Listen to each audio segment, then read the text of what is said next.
Expose करेंगे ध्रुव राठी को। सीधे सीधे शब्दों में ये कहें, जो यूरोप के रोलर कोस्टर के वीडियोस बनाता था जिसके 10,000 व्यूज आते थे, या जो आईफोन पे इंस्टाग्राम कैसे यूज करे इस बारे में वीडियो बनाता था, एक 17-18 साल का भारतीय लड़का जो कि जर्मनी में जाता है ग्रेजुएशन करने।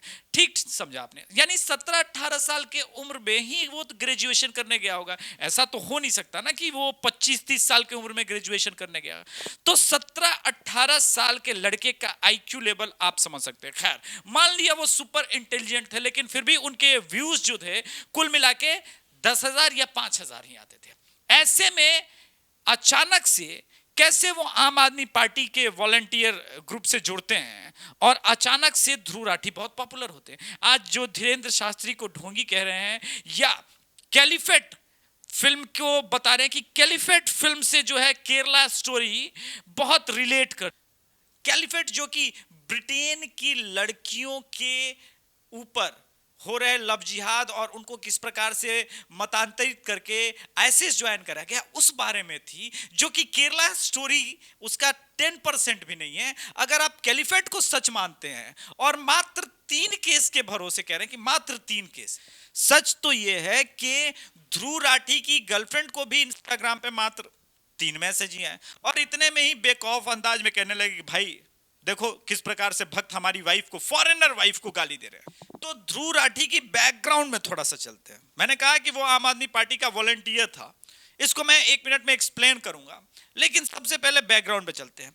ध्रुव राठी ने एक वीडियो बनाई थी महावीर खलेरी के साथ। अब मैं कहूंगा कि महावीर खलेरी को मैं ध्रुव राठी से अच्छा जानता हूं तो आप भी चौंकेंगे। ये बिल्कुल सही बात है। जो हमारा पहला पेज था ठलुआ क्लब, जिसके लिए काम करता था महावीर खलेरी, जिसने क्लेम किया कि वो विकास पांडे के लिए क्लेम करता है, जो कि बीजेपी आईटी सेल के लिए काम करता है, और वो विकास पांडे के कहने पे। लेकिन विकास पांडे की नजर में महावीर खलेरी आया कैसे? महावीर खलेरी का नाम का ये लड़का विकास पांडे की नजर में तब आया जो घोर मुस्लिम विरोधी उसके पोस्ट 2013-14 में बहुत वायरल होते थे जी। तो विकास पांडे के वो नजर में आया, लेकिन इस बात की क्या गारंटी है कि महावीर खलेरी सच बोल रहा था? लेकिन वो वीडियो बड़ा वायरल हुआ, बीजेपी आईटी सेल एक्सपोज करके वो ध्रुव राठी का जो महावीर खलेरी के साथ वीडियो था वो बड़ा वायरल हुआ और अचानक से लाखों में, मिलियंस में व्यूज आने लगे। लेकिन ये क्यों हुआ? स्क्रीन पे मैं कुछ पोस्ट शेयर कर रहा हूं जिसमें ध्रुव राठी खुद कहता है कि आम आदमी पार्टी का वो समर्थक है, आम आदमी पार्टी के लिए कैंपेन कर रहा है। वेट अ मिनट, अगर वो आम आदमी पार्टी का समर्थक है और आम आदमी पार्टी के लिए कैंपेन कर रहा है तो वो निष्पक्ष कैसे हो सकता है? ये मैं नहीं कह रहा हूं, वो खुद कह रहा है। 2016 के कुछ पोस्ट के स्क्रीनशॉट आपके स्क्रीन के ऊपर ये रहे। 9 फरवरी 2015 का एक पोस्ट ध्रुव राठी के पेज से, dedicated to the all volunteers who work tirelessly to support आप, I made this short video for Aam Aadmi आया है सॉन्ग। अब आप समझिए, जो खुलेआम आम आदमी के आईटी सेल की तरह एक्ट कर रहा है, कैंपेन कर रहा है, कह रहा है स्वयं कि मैं उसकी पार्टी से हूं, तो आप कैसे कह सकते हैं कि वो आदमी निष्पक्ष है? एक 60 वर्षीय आदमी को दिनेश मोहनिया नाम के आम आदमी पार्टी के एक नेता ने स्लैप किया, जिसको लेकर के जेल हो गई। इसके बाद दुग्गल साहब कह रहे हैं कि अगर इस प्रकार से दिल्ली वालों को जेल भेजा जाने लगा सिर्फ झापड़ मारने पे, तब तो आधी दिल्ली जेल में होगी। आम आदमी पार्टी के एक नेता 60 साल के डॉक्टर को झापड़ मार रहे थे, कोई मामूली केस नहीं था। लेकिन इसको किस प्रकार से इसने व्हाइट वॉश किया, ये देखने के लिए ये रहा स्क्रीनशॉट। तो जो आदमी दिन रात आम आदमी पार्टी के लिए कैंपेन कर रहा है, वो आदमी एक वीडियो बनाता है, अर्नब गोस्वामी बायस्ड है, मतलब छलनी बोल रही है, छलनी को बोला जा रहा है सूप के द्वारा, देख देख देख तेरे में छेद है? अरे तुम कहां निष्पक्ष हो? लेकिन इसकी निष्पक्षता इतनी खतरनाक है कि इसको स्वयं रवीश कुमार बुलाते हैं और प्रमोट करते हैं। यानी रवीश कुमार की भी निष्पक्षता यहां से दिख जाती है। लेकिन मैंने कहा कि मुसलमानों के प्रति इनकी क्या सोच है, इसको समझने के लिए इनका एक पुराना वीडियो।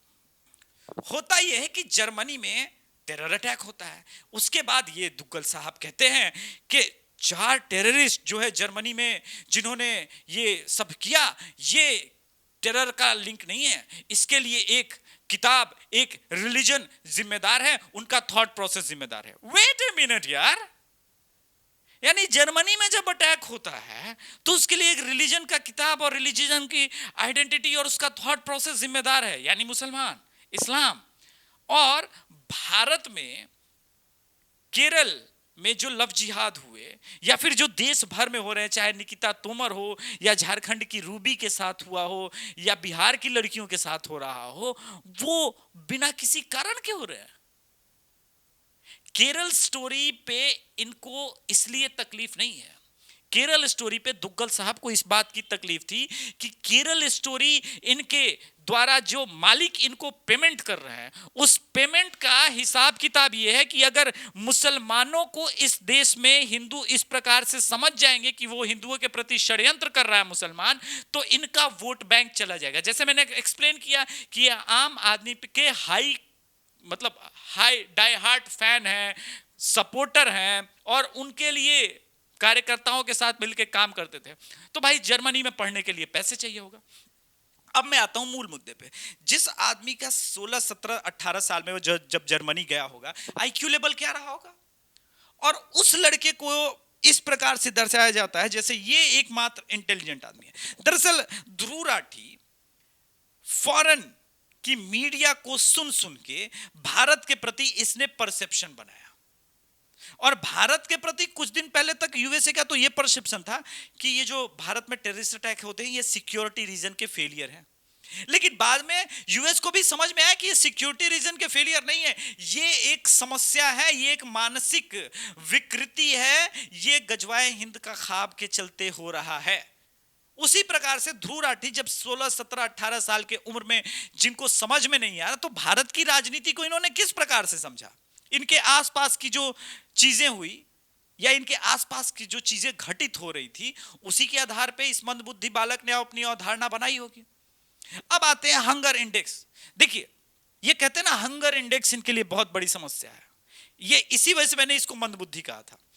आप बताइए कि हंगर इंडेक्स में पाकिस्तान में आग लगी पड़ी है, श्रीलंका में आग लगी पड़ी है, बांग्लादेश की बैंड बजी पड़ी है, लेकिन वो भारत से ऊपर है, जहां पे भारत में 80 करोड़ लोगों को फ्री में खाना खिलाया जा रहा है, लेकिन हंगर इंडेक्स में भारत नीचे। हैप्पी इंडेक्स, हैप्पीनेस, आधे से ज्यादा तो राजद, समाजवादी पार्टी और कांग्रेसी समर्थक और 20, 22, 25 करोड़ मुसलमान इसलिए दुखी हैं, साला भारत में मोदी का राज कब जाएगा। कहां से हैप्पी इंडेक्स आएगा, कहां से हैप्पी इंडेक्स आएगा। तो हैप्पी इंडेक्स और इन सब के जो फॉरेन मीडिया या फॉरेन एनजीओ के जो चोचले हैं, वो इसी प्रकार से इनका पूरा कार्यक्रम चलता है। तो ध्रुव राठी, ऐसा है बेटे, थोड़ा ठीक है तुमने पढ़ लिख लिया, लेकिन तुम्हारे ऊपर जो थ्रेट है ना मात्र 3, तुमको पता है उस वक्त मैं यूट्यूब पे नया नया था और हमारा पेज होता था ठलुआ क्लब, और उसी ठलुआ क्लब से तुम्हारा महावीर खलेरी जुड़ा हुआ था और वो एडमिन लिस्ट में था। तो जब तुमने बीजेपी आईटी सेल एक्सपोज करके वीडियो बनाई थी ना, मैंने भी एक वीडियो बनाया था। तुमको पता नहीं है कि तुमको तो मात्र 3 मैसेजेस आए, हमें इतने मैसेज आए थे कि कमेंट सेक्शन बंद करना पड़ा था, धमकी, थ्रेट। और तुमने भी एफएमएफ के द्वारा जब एक्सपोज किए गए थे या फिर स्ट्रिंग के द्वारा एक्सपोज किए गए थे, वो पूरा पैसे का लेन देन में जब स्ट्रिंग ने स्पेशली तुमको एक्सपोज किया था, तब तुमने उसका वीडियो हटवा दिया था। तो तुम वो दुनिया के आखिरी आदमी हो जो ये शिकायत करो मुझे लोग गाली दे रहे हैं। सोशल मीडिया पे नरेंद्र मोदी की माता जी को नहीं छोड़ा गया और तुम्हारे आम आदमी पार्टी के समर्थकों के द्वारा नहीं छोड़ा गया, तुम्हारी आम आदमी पार्टी के द्वारा नहीं छोड़ा गया। नरेंद्र मोदी जी की माता और नरेंद्र मोदी जी की वाइफ हीरा बहन तक को अपमानित किया गया। सोशल मीडिया पे कैसे कैसे मीम्स बनाए गए आम आदमी पार्टी की आईटी सेल के द्वारा, और तुम कह रहे हो मेरी फॉरेनर वाइफ को लोग मैसेज कर रहे हैं। Come on Dhruv Rathee, be a man, ठीक है। जब इस फील्ड में उतरे हो ना तो आरोप प्रत्यारोप लगेगा ही, औकात है तो फेस करो। जय श्री राम।